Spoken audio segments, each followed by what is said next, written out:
আল্লাহ বললেন আফালা ইয়ানজুরুনা ইলাল ইবিলি কাইফা খুলিকাত, উটকে কিভাবে আমি তৈরি করলাম এটা একটু দেখতে পারে না ওরা? আরে উটের দিকে তাকালেই তো ওরা উটের মালিক আমি আল্লাহরে খুঁজে পাবে।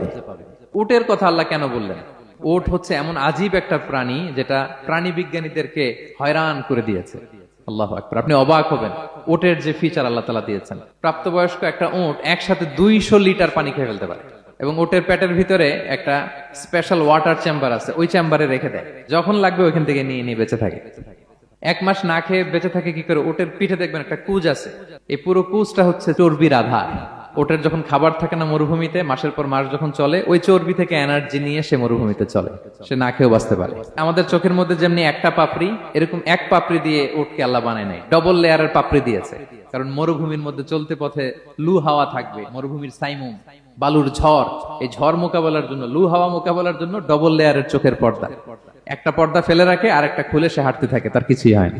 সুবহানাল্লাহ। আমাদের 98 ডিগ্রি ফারেনহাইটের স্বাভাবিক তাপমাত্রা, তাই না? 99 ডিগ্রি হলে আমাদের জ্বর, 100 ডিগ্রি হলে জ্বর, 101, 2 সর্বোচ্চ আমরা সহ্য করতে পারি। এর বেশি যদি হয় 103 ডিগ্রি হলে বেহুশ হয়ে যায় মানুষ। 4 ডিগ্রি হলে আমাদের দেহের ভেতরে যে কোষগুলো আছে এগুলো মরে যায়। কিন্তু একটা উট মরুভূমির তাপমাত্রায় প্রতিদিন 104 ডিগ্রি 5 ডিগ্রি তাপমাত্রা সহ্য করে খুব স্বাভাবিক উট চলতে পারে, তার কিছুই হয় না।